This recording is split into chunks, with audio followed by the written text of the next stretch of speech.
வீட்டுக்கு போயிட்டா. ஆஹா. நீ என்ன பண்ற? இது தெரியாம தான் உங்க அப்பா நாள் கணக்கா மனக்கணக்கு போட்டு உட்கார்ந்து சாப்பிடுற நேரத்துல எதுக்கு போயிட்டீ எல்லாம்? சரி சரி. என்ன மாமா? என் ஆத்தாவுக்கு பிறந்த நாள் வரப்போகுது இல்ல, வருஷம் வருஷம் நான் போய் அம்மன் கோயில். இது பவள விழா மாமா, கொண்டாட்டம் எல்லாம் கிடையாதா? கொடுக்கணும் அந்த மாதிரி. அந்த ஒட்டி காசு கொடுக்கறேன்னு சொல்றேன். ஏமாமா, உங்க கிட்ட இருந்து எம்புட்டு தடவை ஆட்டைய போட்டிருப்பேன். ஆசைப்பட்டு கூட கேட்டதும் கிடையாது. அது எப்படி மாமா? எதுக்குமே ஆசைப்படாம ஒருத்தரால இருக்க முடியும். இந்த ஆசையும் நாம நிறைவேற்ற முடியாது.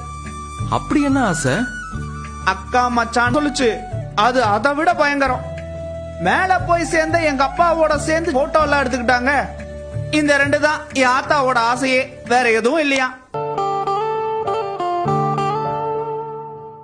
என்னப்பா யோசிக்கிற இருக்க மாப்ள? ஆனா என்ன ஒண்ணு, மக்கள் எல்லாம் இப்ப வீட்டை விட்டு வெளியே வர்றதே இல்ல. எத்தனை டெலிவரிங்கிற? ஏப்பா, என்னோட பாதி வாழ்க்கை பைக் ஓட்டியே போயிடுதுப்பா. என்ன மச்சான விட்டு வர?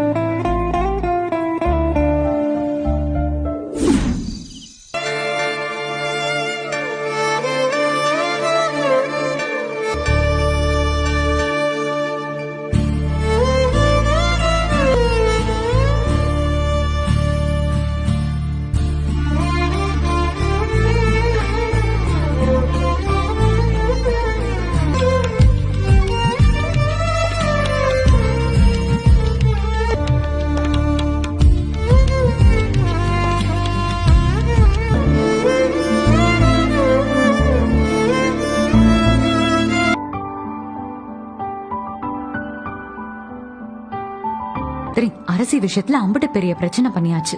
ரெண்டு வீட்டுக்கும் இருந்த பகை இன்னும் பெருசா. எல்லாருமே வரணுமா?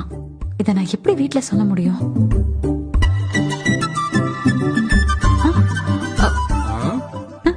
உங்ககிட்ட இருக்கா? ஆவிக்கிட்டையும் பேசல, எந்த பாவிக்கிட்டையும் பேசல. நான் பாட்டுக்கு என்னமோ.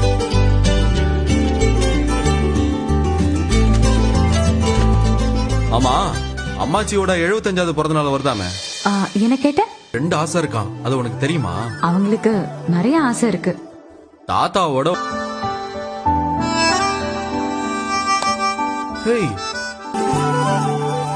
அம்மாச்சி ஹாஸ்பிட்டல்ல இருக்கும் போது அம்மா அவங்கள பாக்கணும்னு சொன்னாங்க. அப்போ நம்ம குடும்பத்தோட எடுக்கிற போட்டோவை பத்தி சொல்றியா? எடுத்தா ஜாலியா தான் சொல்லிட்டு போட்டோ எடுத்துட்டு வந்தா என்ன? போலாம், ஆனா அதுல பல சிக்கல் இருக்கு. அப்பத்தா பிறந்த நாளைக்கு எல்லாரும் வர முடியுமான்னு அவனே என்கிட்ட வந்து கேட்டான் தெரியுமா? பாரா, அவர் மனசுல நம்ம வீட்டு ஆளுங்க மேல இருக்கிற கோவம் கண்டிப்பா குறைஞ்சிருக்கும். இல்லனா முழு பண்ணுவாருன்னு தோணுது. நம்ம கிட்ட சண்டைக்கு வந்தா கூட நம்ம சமாளம் சிறப்பாக்குறோன்னு சொல்லி நம்ம போய் சிச்சுவேஷனை இன்னும் மோசமாக்கிட கூடாதுல்ல.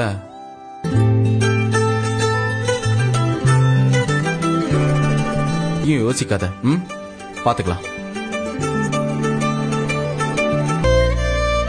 மணி 12 ஆகுது. நான் தனியா இருப்பேன்னு கொஞ்சமாவது எண்ணம் இருக்கா?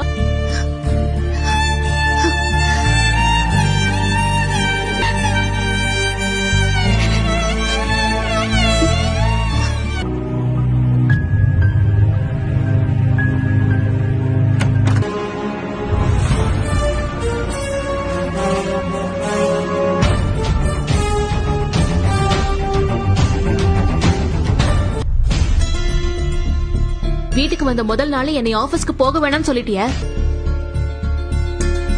ஆமா, வீடு ஏன் குப்பை மாதிரி கிடக்குது? நைட்டு 12 மணிக்கு வீட்டுக்கு வரிய 10 தடவைக்கு மேல போன் பண்ணுங்க உங்களுக்கு.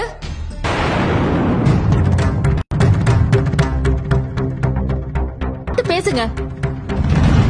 நீங்க பேசும்போது அம்புட்டு நாத்த நாறுது. வேலை போல இருக்குன்னு நான் நினைச்சிட்டு இருந்தேன். நீங்க இப்படி குடிச்சிட்டு கும்மால போட்டு வந்து நிக்கிறிய? தெரியாதே, நான் இங்க தனியா தானே இருக்கேன். ஒரு பேசி தள்ளிடுவ பாரு. பேச்ச மாத்தாதீங்க சொல்லிட்டேன். வீட்டுக்கு அப்புறம் எப்படி உங்க கூட உட்காந்து எனக்கு பேசலாம் தோணும். ஃப்ரெண்ட்ஸ், உண்மையான ஃப்ரெண்ட்ஸ், என் நண்பர்கள், என் உயிர் தோழர்கள், அவங்க வந்து எனக்கு. அவனுங்களா? அவங்கள உங்களுக்கு ஒரு மாசமா தானே தெரியும். ஒன்ன மாதிரிலாம் இல்ல. யாரு? அத கொண்டாடிட்டு வர என்ன இப்படி நிக்க வச்சு கேள்வி கேட்டுட்டு இருக்க இவரே, நான் உன்னை பத்தி யோசிக்காம இருந்த பர்னிச்சர் எல்லாத்தையுமே வாங்க போனேன். அத வாங்கவும் செஞ்சுட்டேன்.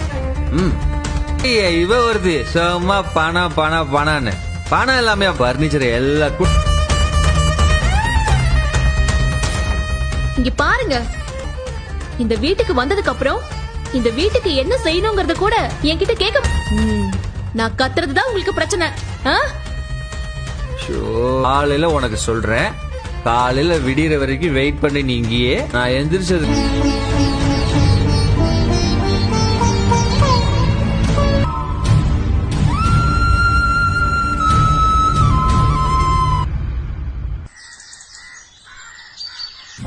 சரிங்க, ரொம்ப வாடா. பூஜைக்கான ஏற்பாடுலாம் பண்ணியாச்சு. நாம ஏதாவது வாங்கிட்டு போனோமா மாமா? வருவீங்கல்ல? இதென்ன நீ இப்படி கட்டிய?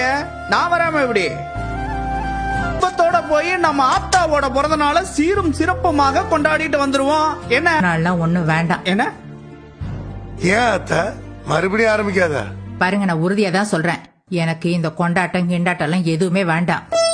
இருக்கிற காலத்துக்குள்ள நடக்கணும்னு நினைச்சு ஆசைப்படுறது ஒரே ஒரு விஷயம்தான். அத்தா இப்ப என்ன நடக்கணும்னு